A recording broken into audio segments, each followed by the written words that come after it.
Hello, everyone. Happy Friday. Welcome to 360 of Opera Live. Today, our guest is our Best New Artist Award winner, Adriana González, soprano from Guatemala. Let's give her a minute to join us. Adriana is in Barcelona right now, singing at Teatro del Liceo. Yay, so many people joining. Hi, everyone. Ciao, Alessandra, ¿cómo estai? Let us know, as usual, hi, Azul, hola. Adriana, there's Adriana. Let us know where you're tuning in from. It's always so fun to see all the little flags and be able to send you hello from afar. Okay, let's have Adriana join. Let's see. Here we go. So many familiar faces. Hola, Adriana. Hola, Eugenia, ¿cómo estás? Bien, ¿y tú? ¿Todo bien? Súper. Well, welcome. Thank you for being with much. us today on 360. I'm gonna first disclaimer for everyone. We're gonna do the interview mainly in English, just so the most people can understand, but we both speak Spanish. So please, please, please, at the end when we have the Q&A, if you want to ask questions in Spanish, please go ahead. Si tienen preguntas en español, al final, por favor, pregúntenos. O si no entienden, si hay algo que no entienden y que necesitan una traducción, también podemos ofrecerla. That being said, welcome everyone. Congratulations, Adriana, for being our Best New Artist. Thank you so much for having me, really, and just thank you everyone that voted. I'm very touched, and I recognize so much the support of the people. It's really music without public is nothing. So thank you so much, really. Agreed. And as I was telling you when we were or setting this up, for us on the other side, because we were receiving the voting count, and it was just so amazing to see all the support you have and all your fans sharing and voting. It was very heartwarming. You know, it was a positive thing during this time. Yeah, definitely. Thank you. Thank you so much. And for creating this, I mean, it's really nice to also have another side, you know, to opera, like, let's say media in a way, like not only like the press, like paper, but also like social media. It's becoming a really important thing, I would say, nowadays in opera, no? Yeah, definitely. And I mean, I think we can see it with your profiles too. You have such a close connection with the people who follow you. And not only, you know, I feel like the word fan is I mean, it's a word from the pop world, right? But it's also, I see that there's so many young singers, you know, younger, because you're very young, younger singers and students who follow you and who might be very inspired by your path, and they get to connect with you and they get to learn from you.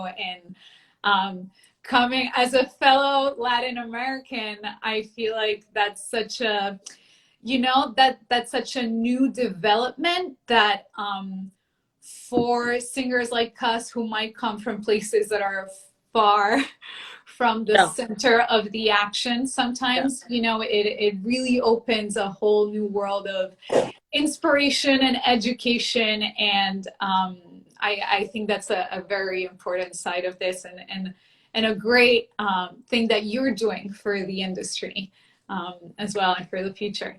So that being said, I want to start a little bit with some background, or because you're still very young. but I'm still a baby opera singer, let's put it that way. Like, you're a baby opera singer, but you've already come such a long way.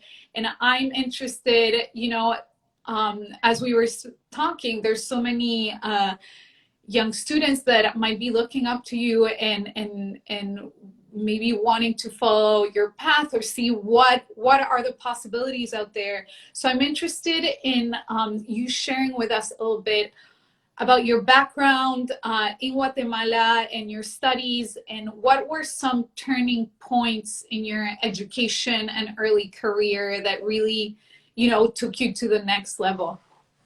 So basically, I didn't know that I was going to study music. I had no idea that this was possible as a profession. I didn't know you got paid for singing.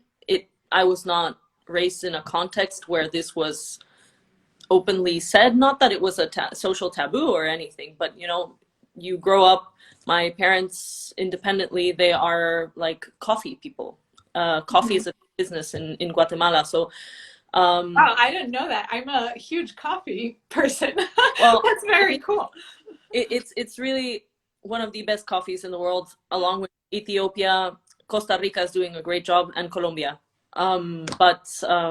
Yeah, I mean, so basically I come from this background of a family that was very business oriented, and I mean, my mom worked for a bank also, so nothing to do with music, quite honestly.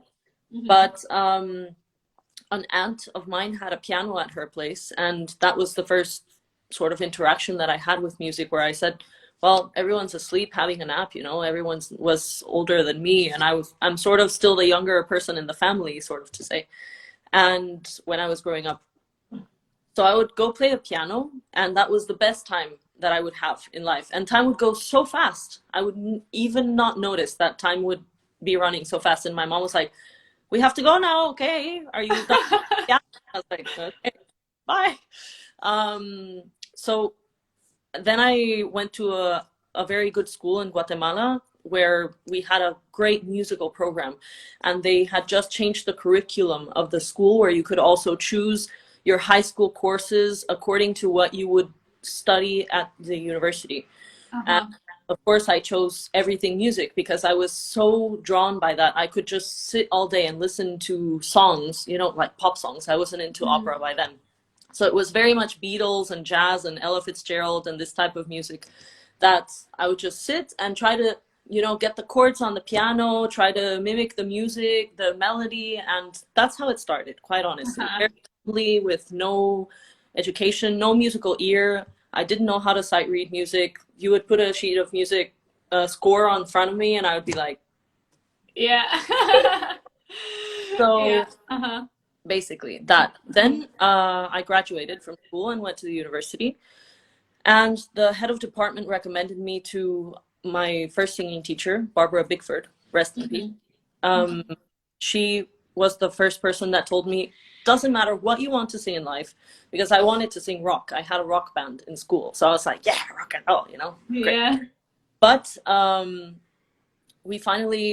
she told me, it doesn't matter what you want to sing, learn a classical technique, because that way you will know your body, you will know how to use it to make sound, whatever sound you may need in the repertoire of what means to make sound with your voice, you know. Yeah. So then she gave me a huge folder of scores, 2 CDs, one by Bartoli and another one by Chorostowski, of aria antiche.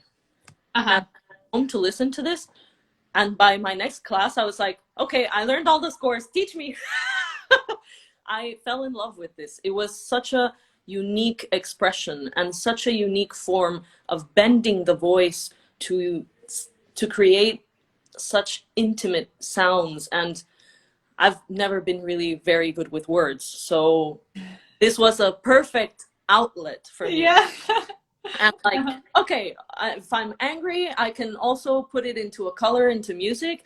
And at a certain point, also, people started noticing, oh, like, you're actually good at this. And I was like, well, I have no idea, but I have fun, so that's great. Yes. Yeah. Yeah. So then I went to college, and I studied always in Guatemala. And there's no theater that did opera productions there. So for me and for many other young singers, it was very frustrating, because you would be organizing concerts yourself. You would contact the pianist, you would pay the pianist yourself, you would contact a venue, whatever venue, because whatever venue is okay. and he would do concerts for people. Sometimes no one would go. Sometimes there would be, you know, family and friends supporting, and that was really cool. But opera is really not famous or very popularly taken by society in Guatemala. So that's been slowly changing now. But when I was back there studying, you would study and you would be like, where do I work? Right. Where do I go to? Who will help me with my diction?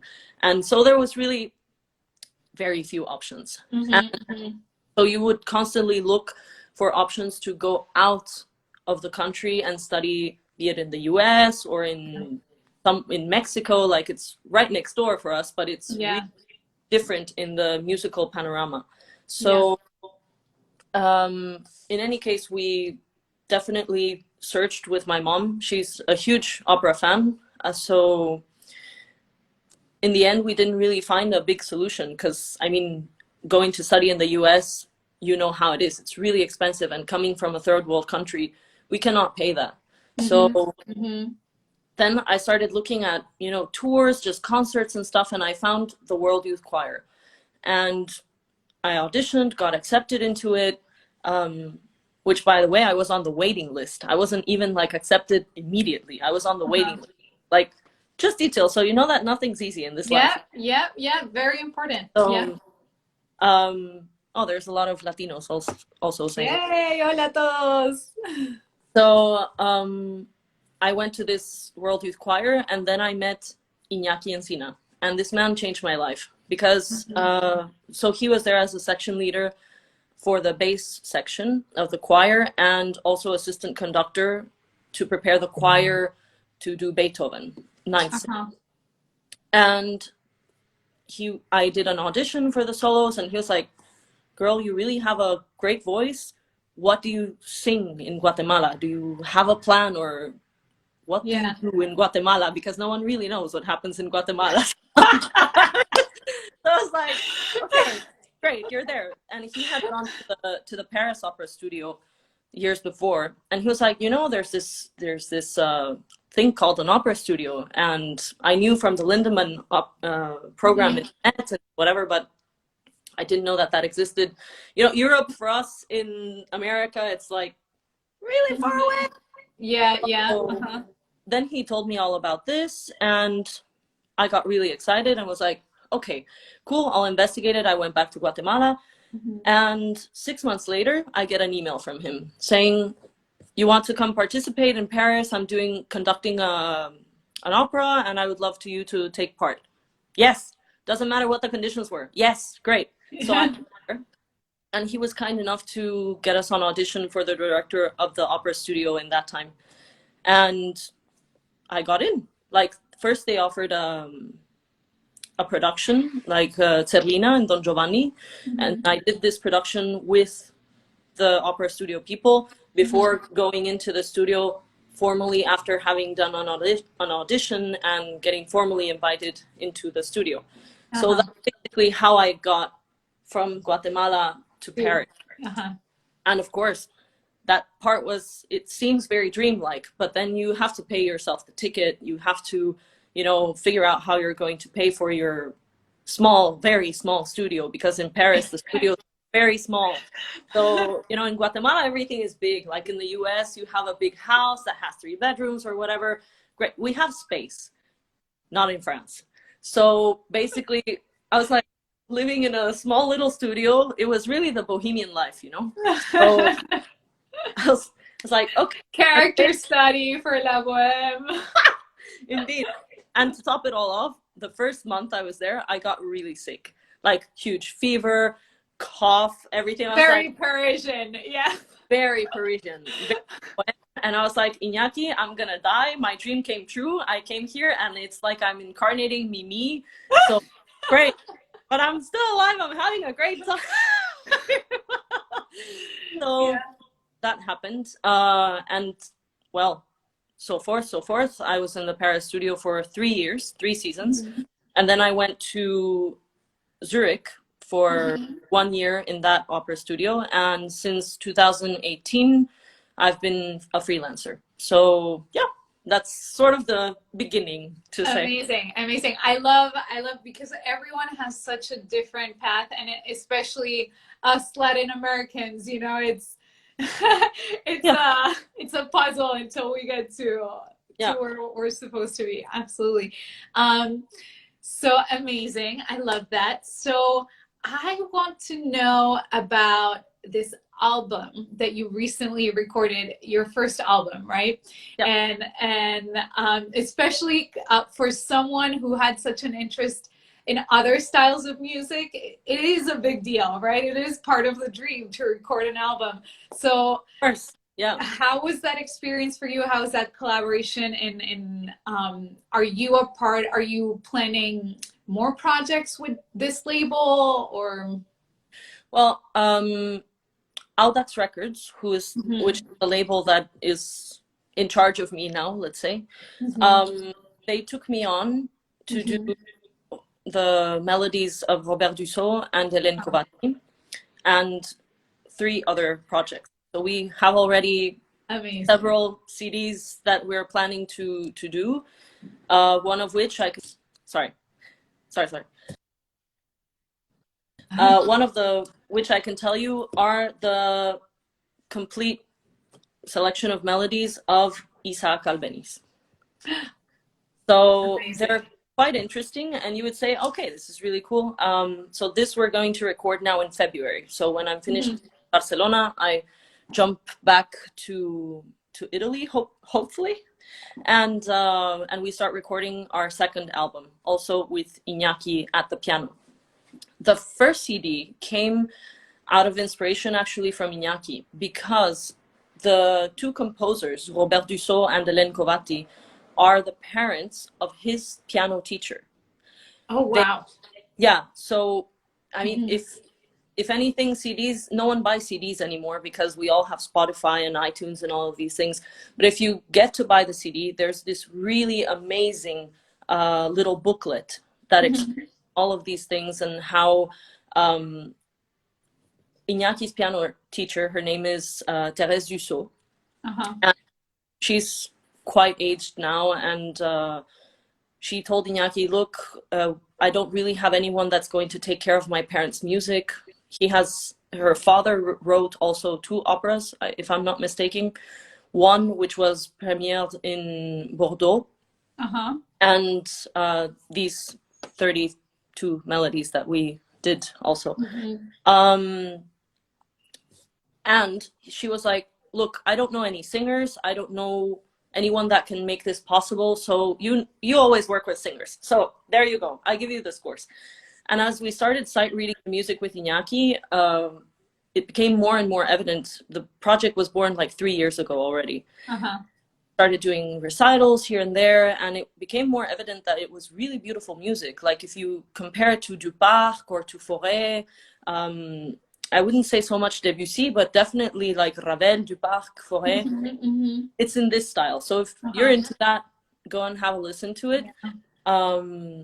But it was music that was not listened to ever. So of course for me, it was like, okay, great. I have no reference, which is good and also bad, because then us singers were used to listening to a lot of music. And in this case, it was really for the best for me, because no one knows me. Like, I'm not Jonas Kaufmann that gets 7 CDs out every 2 years, you know. It was my first CD, and I thought, well, it's a good way to present myself, because it's something that no one knows. I will be able to put my own personal stamp, my interpretation, and well, it's in French. I speak fluent French, and it's with Iñaki. And he was so supportive in all the process. We recorded the whole thing in 3 days, which was quite intense. Oh yeah. It was like morning, pause, afternoon, pause. Okay, next day, same thing. And it was quite intense, but also Audax was really supportive in all the process. They made absolutely everything possible so that I would be completely prepared. They also had a diction coach for French. They had a sound engineer also that arranged all the microphones on stage, you know, a really professional recording session. Yeah. And with the whole liberty that if I felt, you know, tired or whatever, they always took care of me. And that for me is the most important thing. You always have to collaborate with people that take care of you. Yeah. So then we recorded this and we got it out on March last year, lol, when COVID hit. And then it was like, we got a CD out! Yeah. I'm gonna hear about it because now everything is closed. They have to. You know, so it was a still like bummer in a way to say, but still it got quite good attention and people discovered this music and fell in love with it. I know that there's a lot of people in Latin America that have listened to it and that are asking for the scores also. So just to tell you, the scores are being edited, specifically those from Robert Dussault are a bit more tricky because there are still some manuscripts that we had to rearrange. Iñaki had to rearrange some things in the piano, so that was quite complicated. But at least those songs from Hélène Covati are already published. So amazing. Yeah, we're really putting the music out there, and our wish with Audax and with Iñaki is that this music will be heard, will be discovered, and will not be forgotten. So yeah. Amazing. That's the point of recording, you know, to keep something for posterity, and not just recording the classics, but recording things that haven't been recording, so we have an archive, right? Yeah, exactly. Yeah. And so finally we did Dussault and Covati, and now we're going to do Isaac Albeniz. Think, okay, this guy's a Spanish composer, but he actually had a British sponsor. Yeah, sponsor? like patron sponsor. Yeah. And so most of his melodies are in English. So he has a total of 15 songs in English, and then he has songs in French, Italian, and 6 songs in Spanish. So it's going to be a really interesting CD. Also, we're planning to get it out in December. Okay. I hope. So yeah, that's the next project, and then we continue on to more projects like with orchestra and other songs, because I really love song. I think it's important to do song, to do melody, lead. It's so beautiful, and you really have to tap into yourself as an artist to do a good job. I don't know, like to make them interesting. You know? To bring them to life, because you don't have the context of an entire opera and an entire narrative. You know, sometimes there are song cycles, but usually they're like little gems and glimpses of stories that you have to build. Yeah, exactly. And also vocally, I think it's a great way to get into classical music. So if you can, you know, when I was starting, I did a lot of songs, a lot of melody, mostly in French and in Spanish, because all the German thing, like in Guatemala, we barely speak anything. We have like Spanish. It's very foreign for us, the German, for sure. You have to really study it. Yeah, and it's a huge culture in itself.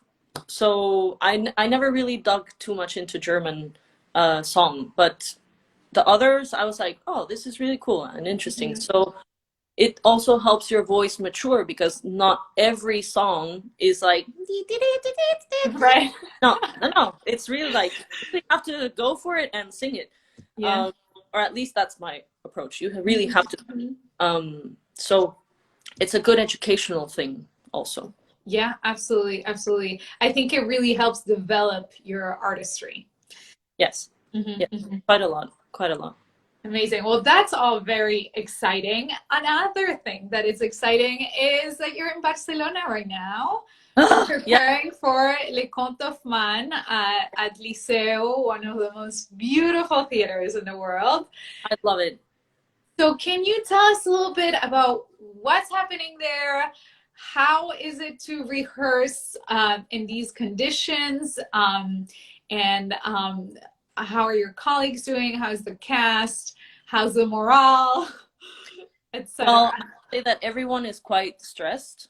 out of the whole situation, because yes, Spain is open, but with the stress that every week the government gives new regulations, and then you don't know if we're like, until yesterday, 14th, yeah, until yesterday, we didn't know if we were going to do the shows next week because of the regulations, and the government keeps putting restrictions, and the cases go up and down, and we don't know most of these things. The theater is dealing with many extenuating circumstances, and I must say that the morale of the team is quite high. Everyone is very enthusiastic about being able to rehearse, being able to go on stage, seeing the orchestra working. You know, it's been almost a year since we've been in this thing. So I mean, it's a true blessing to be able to sing, and a huge responsibility also.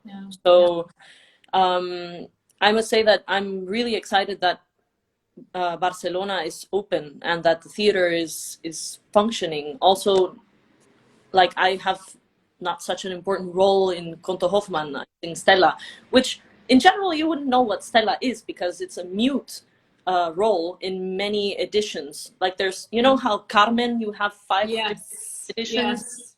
Hoffmann is the same thing, you know, like French opera always were like, oh, should dance, and then shot, and then this other did another edition. So in this score, Stella sings half of Donna Anna's aria at the beginning, and then has this sort of like weird duo at the end, which is 3 pages. So 3 pages. And they had to cut the opera because, of course, we have to start at 6:30, since there's a curfew at 10. So we have to try to finish before 10. And so they did a lot of cuts, and they mixed and matched and have basically the essence of the opera there. But at the end, I only sing these last 3 pages with the tenor. So it's not, for me, it's okay, it's great that I'm singing here, but it's not the most important role in my life. The most important thing for me in Liceu comes later in May, when I'm making You as Mimi. So that I'm really looking forward to. And we already started doing some measurements for the costume and the wig, because apparently she loses hair at the end. So okay. So that has me quite motivated. And I mean, also to just be able to be on stage and hear people sing live, it's another thing. So we are all very excited about it. I mean, our 2 Hoffmanns, John Osborne and Arturo Chacon, they're amazing. Like, every single day, they're there with full energy, singing out. They never mark. And if they mark, maybe like 5 minutes out of the 4 hours they've been singing all day, you know? So it's really inspiring to also see that everyone is so intensely there. And also that the theater, you know, they get us tested every week. They definitely try to control all the situation and keep us as safe as possible. So yeah, that's, and there's still some here. It's not snowing like in Madrid, because now in Madrid there's this huge thing where that was unbelievable that they had to cancel because of snow. I was like, what else? It's Spain, you know? Yeah, that's really. Yeah, I mean, the views were beautiful, you know, the theater with the snow, but I was like, that's unbelievable. But yeah, a good point that you make is that I think sometimes audiences forget that the rehearsal period for us singers is work, you know, and a lot of times I enjoy the rehearsal period so much, and it's just about us working and being together, and, you know, being with other musicians. Because there's a lot of studying we have to do by ourselves, but there's so much you can do by yourself in your room, right? Exactly. You're like, oh, da, da, da, da, and then you're like, okay, that's something great, and you don't know, you know, it's all in your head in a way. So, so even just being able to go to the theater to rehearse every day with other people is already makes a huge difference. Indeed. And it also proves that, in a way, yes, shows are important, but the rehearsal period is indispensable. You cannot like go out and not have rehearsed something and just hope for the best that the shows will be okay, you know. Yeah. That's our real work. So Yeah. to be able to rehearse, and the public has been quite enthusiastic, I must say. At the beginning in December, when we started rehearsing Hoffman here, I went to see Traviata 3 times.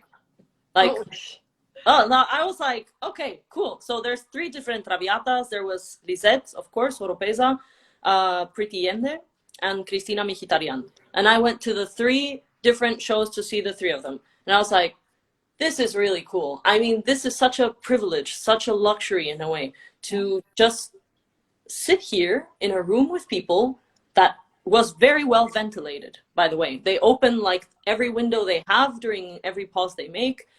And the public went crazy. The public was like, yeah, blah, blah, and they would stand up at every show. I mean, even on a Monday, which we all know as artists that Monday is not the most enthusiastic day of the week. Yes. It's also normal, fine.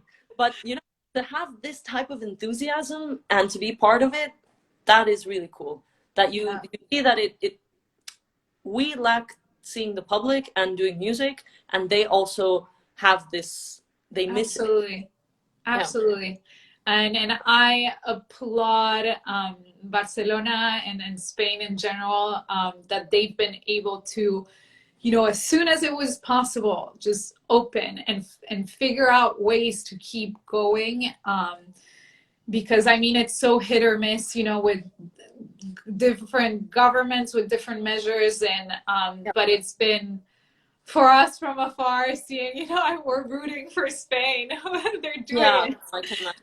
Yeah. I mean, I don't know the US, but it seems to be also moving. I've seen that some smaller theaters have also been trying to do some streaming and concerts. Yeah, there's, you know, here the digital platforms are very much being embraced, and there's a lot of innovation, which is very interesting and very cool.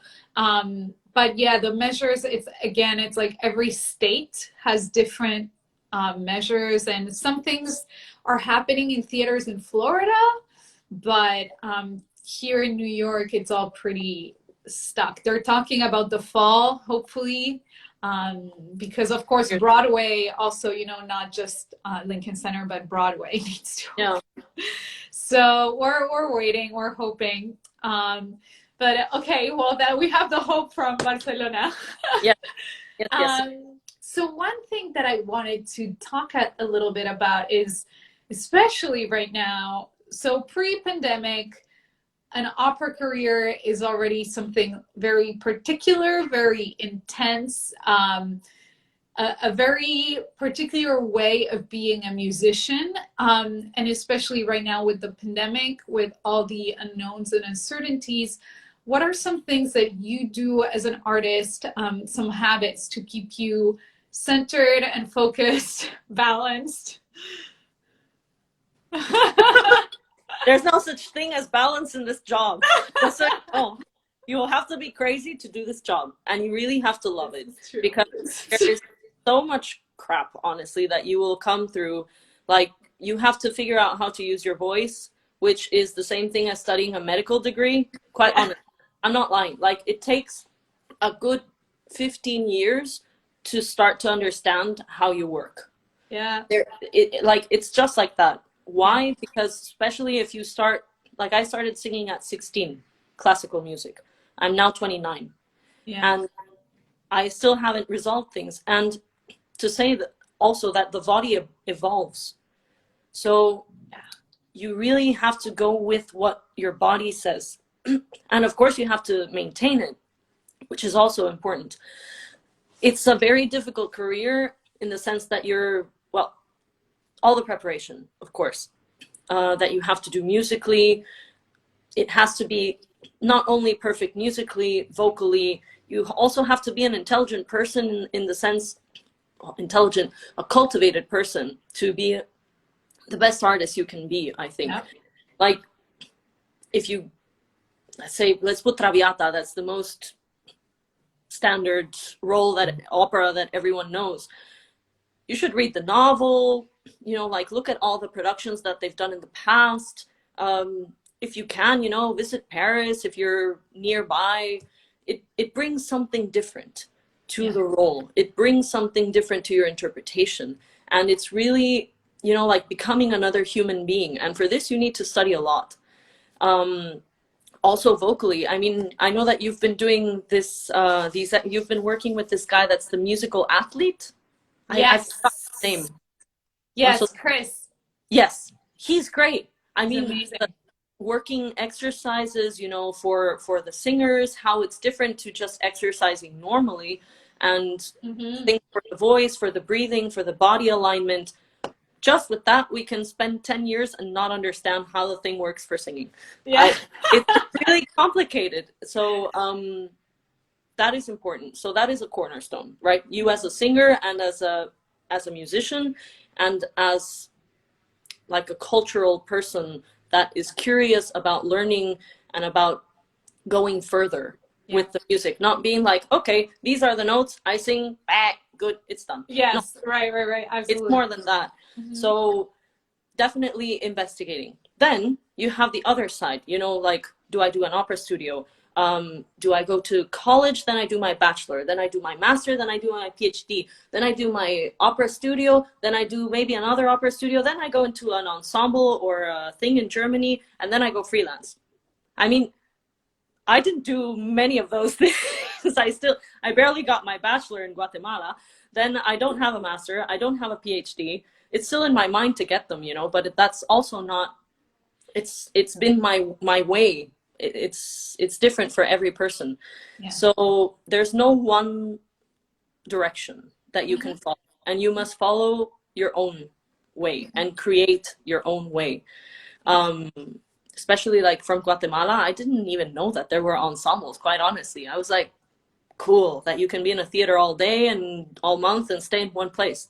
Then comes the other part. You have to travel like a crazy person. So be used to not being at home. Be used to not seeing your family for the holidays, for birthdays, for, you know, whatever occasion someone has a kid, I don't know. And even sadder occasions, which people have now started, like, I think in a very sad way, COVID has taught people, if they are conscious enough to notice, what opera singers live on a day-to-day basis. Every time someone coughs, you freak out. And then they look at you like, I'm just coughing, are you crazy? And then you're like, yeah, those are my, you know, that's my job. I just lost my job because you coughed. Absolutely. You know, I get sick and I don't get to sing. People are learning, definitely. Also that you can't go and see your family. People are noticing that also in the business. And I think before you choose to be an opera singer, you really have to ask yourself, am I strong enough to do this job? Because then, okay, then you have the lifestyle, which is quite complicated, but manageable. And then you have to find an agent once you're in the business, and this person has to be your partner. They have to be there for you 10,000% always, and then dealing with the theaters and weird circumstances where you're like, I just want to sing. I have nothing to do with this. Don't get me involved. I don't care. You know? So it's really something that you have to be zen about and never give up. I think persistency, discipline, and just a cool mind gets you a lot of places, more than like, I need to do everything and I need to do all the opera studios and all the masters and be everywhere and sing every single role. No, that's something different also to consider. So I would say that mindset also, it's the basis for everything in this career. I mean, absolutely. You know it. And I mean, living in New York must also be quite hectic because there's a lot of people in New York. Yeah, you know, it's actually like the vibe is so different right now because, I mean, it still has, you know, like people are saying like, oh, New York is dead. That's not true. New York, you know, will always have its own energy, but it's definitely because there's no tourists around right now, at least, you know, it's definitely more quiet. And as a New Yorker, someone who's been here for a while, it's kind of nice actually because you get to like walk around, you know, and not like bump into a million people. So, but yeah, generally, I mean, pre-pandemic, like New York is quite crazy. Yeah. Yeah. Even Paris, I remember going there and I was like, this place is dead. There's no one. You know, like you see the amount of tourists where all with all the Louis Vuitton bags, and they're like, Yes. "Ee!" and they bump into you. The metro is faster, and you can't walk on the sidewalk because there's too many people and everyone's running. So I think it's also a good thing that the world has slowed down a bit. Absolutely. I agree with you. Yeah. I hope that we can learn from it and bring new things, like you say, innovate, and you know, change some things that maybe weren't correct. So Sorry. you're there? Yeah. A call came in. I'm back. Absolutely agree. And with that, also, you know, certain habits that are going to change from now on, like wearing masks and, you know, health considerations that, you know, for us, it's going to be a good change looking ahead, you know, like wearing a mask in public transportation. That probably has to stay forever. Yeah, definitely. No more wearing your scarf as a crazy person and being like, you know, you would go in the metro in Paris. I was once working with Véronique Jans in Eugenia and Tauride in Paris, and she was like, yes, all the time. And she would hear someone cough and she would go like, yeah, I mean, but now, you know, there's this new awareness about this that it probably should have existed before. Anyway, so I want to now open the floor for anyone who might have questions. Si alguien tiene preguntas para Adriana, por favor, adelante. If we don't get any questions, I have more questions. But since we're getting to the end of our time, I want to make sure people have the opportunity to ask questions. We have a lot of friends tuning in. Vi varias personas de Guatemala, Paraguay, Argentina. Hola a todos. Hi, Cassandra. Cassandra's a colleague from a summer program. Oh, cool. But 360 of Opera has really like expanded so much, and it's amazing. How do you find like the time for that? And everything. I don't know. You sing also. You're a singer. So I mean, brava, and keep on the initiative. I met your colleague Cristina here in Barcelona the other day. Yes. So sweet. But I mean, it's great that you guys have all of this worldwide and that you can connect, you know, through this platform to different people. Thank you so much. Our goal is to be a resource, you know, and be helpful, and especially with this time, to keep growing and help however we can, for sure. We have a question. ¿Has pensado hacer un musical? Have you thought of doing a musical? Puedes responder en español, estas que nos dicen. Ni idea, la verdad. Nunca me han ofrecido uno. No diría que no, la verdad. Depende. Depende de qué sea. Si musicalmente es interesante, si el rol es interesante. No lo descarto. No lo descarto. Bien, bien. Y la misma persona te pregunta, ¿cuándo vienes a Madrid? Acabo de estar ahí. No, a Madrid, a ver, estamos tratando de organizar recitales para Albeniz, cuando ya salga el disco, pero creo que para 2021 no voy a regresar a Madrid, lamentablemente. Bueno, pero estás cerca. Estoy por aquí cerca, sí. Bueno, las restricciones del viaje ahora en España, porque no puedes viajar de Madrid a Barcelona normalmente. Ah, entonces, claro, porque es por sectores, por regiones. Sí. Mira, no sabía. Sí. Y con estas preguntas de los viajes, yo te quería preguntar, ¿dónde es tu base ahora? ¿En París? Técnicamente. Me encanta tu acento. A propósito, que solo quería hacer un paréntesis. ¿Dónde es mi base? En Frankfurt. Ese es ok.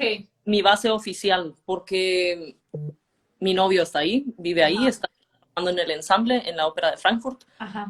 Y yo nunca estoy en mi casa 2 semanas cada 3 meses o cada 6 meses. Entonces, mantengo siempre un pequeño estudio en París, porque sigo siendo residente francés, Sí. pero la mayoría del tiempo libre que tengo lo paso en Alemania. Ajá. Ajá. Aparte tiene un buen aeropuerto. Es importante tener un buen aeropuerto, una buena estación de tren para poder moverse de un lado a otro. Mhm. Please translate. Oh, so I was asking Adriana, where is her base since she's traveling so much, if there's a city in particular where she's based, and she maintains a studio in Paris, but she's mostly, when she's not traveling, she spends her time in Frankfurt. We've got more questions. Dear Adriana, what is your approach with learning a new role, and which roles are you preparing currently? So, approach with learning a new role is it good for my voice? Does it fit well? I normally try to sing through it. If I get a proposition of a contract, I try to sing through it. And if I feel that, there are some kinks or something that I can work out, I'll take it, but it has to feel comfortable in a way, with the technical knowledge, basic knowledge, you go like through the thing and you're like, is it good? Is it going to cost me vocally something? If it's too uncomfortable, I pass on, because it's important to feel that it's there somehow, that the voice doesn't have to mold itself and become something else to be able to do it. Like one that is the perfect example for this, which is a role that will come in the next season, is Juliette from Gounod. This is a real bastard role. I will say it like that, because you have lighter sopranos that sing it, you have more lyrical, like fuller sopranos that sing it, and either you suffer with the first aria or you suffer with the second aria. Absolutely. So the poison aria or the valse. Me, it's the valse. I was like, I could never sing it. And up to 2 years ago, I could not sing this first aria. No. It was difficult as hell. I would always get tired. And I was like, I'm never going to sing this. But the poison aria is quite cool. So let's keep that. Then I started working with my teacher technically on it. And eventually I got the proposition to do the role. And I thought, well, cool. I've sorted it out. Now I can, like, it's just the first aria that is really nothing to do with the rest of the role. Yeah. The rest of the role is quite dramatic, and it has huge duets with the tenor. And if you have quite a big tenor next to you, be prepared. Yeah. So that you have to consider. Then there's other roles like Liu and Mimi, for example, that are also coming in the upcoming seasons for me. At the first time I sung it, it was like, I don't have to make a huge effort, like it just comes somehow into the voice. The voice feels good in it. Of course, it's a technical, you have to be technically apt and being like, breathe here and don't push there and do the correct vowel. Like, don't tense your jaw, things like this. You always have to think about, always, doesn't matter which role.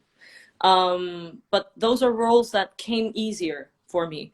So preparing them has been also a pleasure, but it's been a faster process than Juliette, for example. So yeah, then other roles that are coming, well, Mimi, Liu, Juliette, Contessa is coming quite a lot. I have it almost every season now. So that's good. I mean, to have a Mozart is always good, at least one. Yeah, I agree. Yeah. Wonderful. So Cassandra asks, what are some things to ask when considering artist management? Okay, this is a huge one, actually. You need to have someone that understands your personality, that understands what you want in your career, that understands your voice, that which is quite rare, but you find them. And someone that is there to defend you, not only make money for you, because of course you want to get paid a nice amount. You know, you have expenses to pay. You have to pay your home where you're based at. Then you have to pay another apartment. Then you have to pay for coachings to prepare for the role, singing lessons. If you go to a physiotherapist or an osteopath or something, you know, all of this is maintenance for your career. Addiction coach, flights, insurance, many things. Yeah. So can't go and be like, yeah, I'll sing for 500 euros because you won't even pay your apartment with that. Yeah. You want someone that is conscious of this and the reason why. The reason why you can sing a role, why you can't sing a role, if it's too soon, if it's too late also to sing a role. Like, okay, for example, in my case, I would not go and sing Butterfly right now. I would kill myself. But I would also not go and sing The Queen of the Night, you know? So these are things that your agent needs to know. Yeah. And also have absolute trust with your agent. It cannot be someone that you call, doesn't answer, and that sends you just text messages and tells you, yeah, the thing is done. No, you have to have open communication with your agent. Like, we have regular calls with my agent and we talk about roles and we talk about which theaters it's good to sing in, what roles are coming, in how many years it will come also, because, you know, you want to have a long career. So definitely try to plan your career with your agent and be like, well, maybe I won't sing Butterfly now, but, you know, maybe in 8 years or in 10, or, you know, things like that. You have to ask and communicate.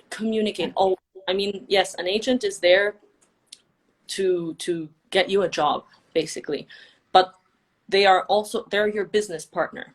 Yeah. And if there's a problem, you have to call your agent and you have to be able to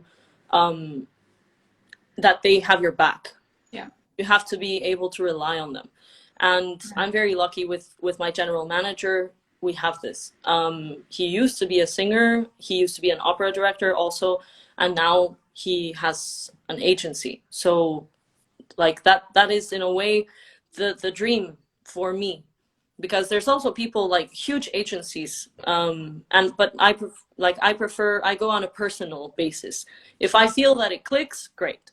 If we're like on the same page, great. I don't mind to have a small or a big agency. It's not about that.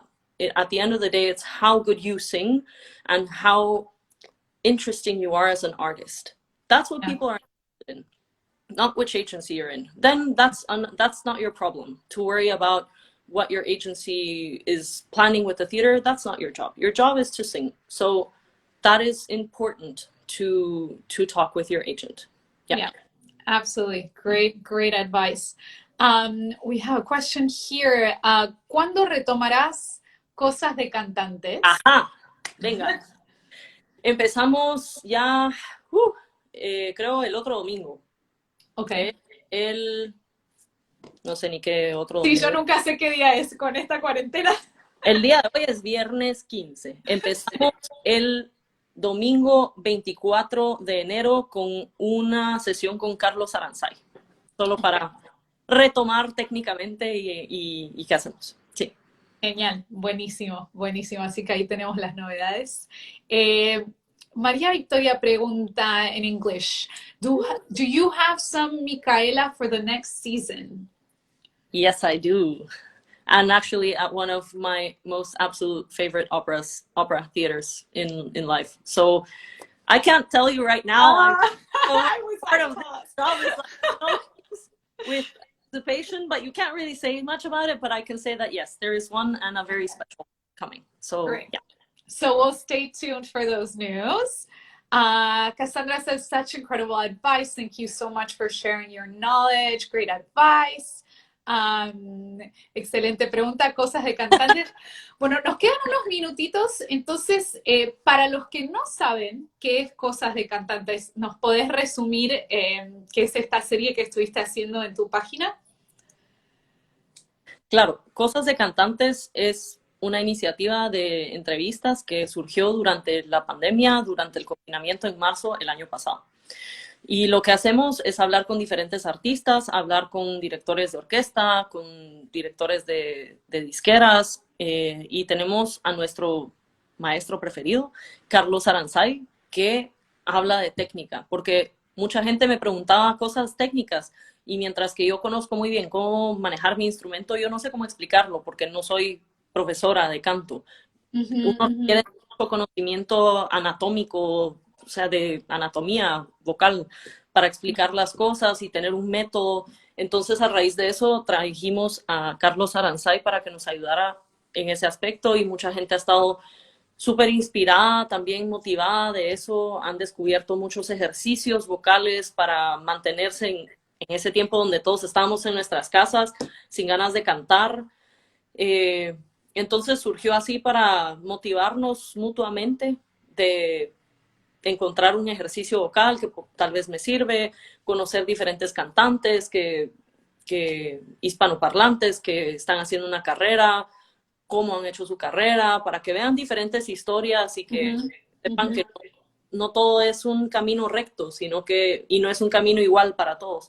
Entonces, eso es Cosas de Cantantes, donde hablamos cosas de cantantes. Cosas de cantantes, genial. Bueno, se nos acaba el tiempo. Muchísimas gracias por haber estado con nosotros hoy, por tu tiempo, por tus consejos. Muchas gracias a todos los que estuvieron con nosotros hoy. Thank you everybody for joining us. Thank you, Adriana. A big toy for Hoffman and for everything coming up. We're all crossing our fingers for more and more contracts and no cancellations.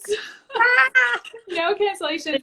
And if anybody missed a part of the interview, we'll have it archived to watch later so you can go back to it. And that is all for today. Thank you so much. Muchas gracias, Adriana, por tu tiempo. Eugenia. Muchísimas gracias de verdad y a todos los que nos están escuchando. Un fuerte abrazo. Cuídense mucho y nuevamente gracias por su apoyo. Eugenia, gracias por esta iniciativa y todo lo mejor ahí también. Y última cosa que tengo que decir. Sí. Nos tienes que enseñar a todos cómo haces esto de que cantas así, haciendo un... Es increíble, vayan a ver esto. Esta chava es genial. Muchas gracias, muchas gracias. Un abrazo enorme, un saludo a todos. Igualmente. Chao.